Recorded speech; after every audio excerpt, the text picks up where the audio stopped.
guilty about it. But it is real, and it is uncomfortable, and it is sort of something I'm sure she wished to delete. But I think that was an important moment, that there was that, I don't call it complicity, but that there was contact.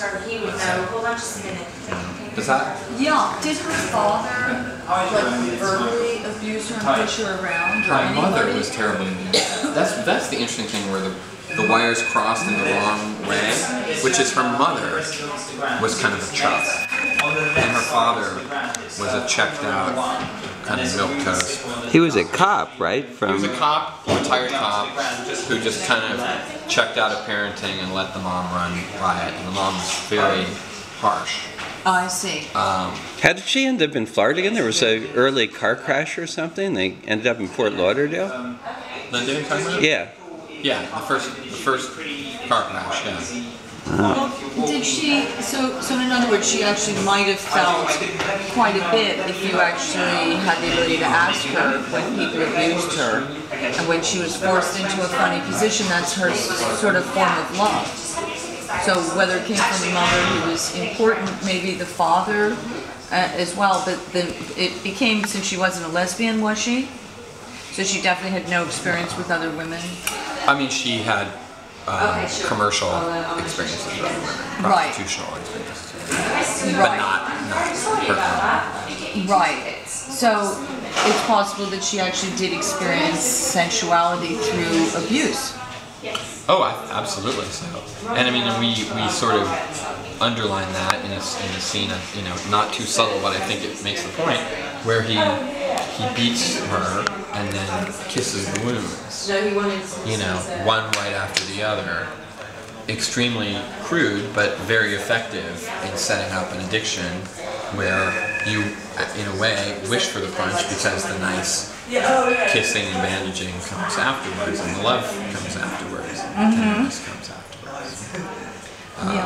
And he sets that up in a very calculated, deliberate sort of fashion. I mean, what was your most important source in research by knowing all those facts about her? It comes from her book, but the thing that I think makes the film interesting is if you read her book, it's a very one-dimensional thing where she says, I met a guy, he literally is a mustache-twirling villain, he's missing a finger, and he is an abuser, and everything that he does, he puts a gun in her face, or puts a knife to her throat, forces this stuff on her, and she says, I had nothing to do with this, I had nothing to do with this, he had a gun, and so on. When you read between the lines, and I've given this book to a lot of both men and women, and the women that I've given the book to have all said, I don't buy this story, and I think there's a lot more complicity between her and Chuck than what she admits to in this book. So the process of writing the script was a lot about reading between the lines, where she says, these events happened, and they did. But her interpretation of them was, Snidely Whiplash beat me and I had to do X. When the truth was, it was kind of true, but something else was happening too, and there was an attraction to those events. To a point. It gets to a point in the story where it is just too much and too violent and cruel, and she wakes up and says, I gotta get out. But there is definitely a period of, this is scary, it's kind of horrible, but I kind of like it.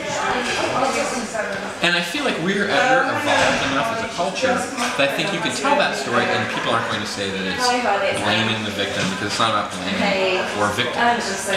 It's about a kind of complicity that I think all of us share, that men have this as well.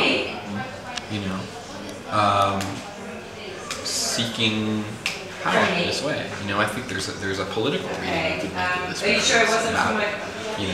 You could make it about fascism. You can make it about the teabaggers. That people want to have this authority, even if the authority is kind of brutal, that they can just give it up to. You see it on an intimate level. How's that relate to Lindsay Lohan? What about it? How would that relate to Lindsay Lohan? In The Raw. I think she relates to it in a different way, which is, I think the parallel is, you have two figures who became screens that everyone in the world projected their fantasies on and their anxieties and their anger on this image. Whether it had anything to do with reality or not. They both became these icons that people put on what they wish to. And what about the movie itself, Death Row, which is a different kind of porno because it had this humor, and it had this clitoris and throat story, and there was supposedly this jolly humor where people had never seen porno with personality. Did that get derived from Linda Lovelace in some way? Was she a funny girl? Did she have a sense of humor? She was like as funny as a brick. No, Really? completely not funny. But How did the porno evolve to be humorous? Who wrote it? I think this guy Jerry Damiano, who directed it, and also Harry Raines, who is the star, Was who he is funny? Harry Raines is very funny. What? Kind of like Elliot. Wait a minute.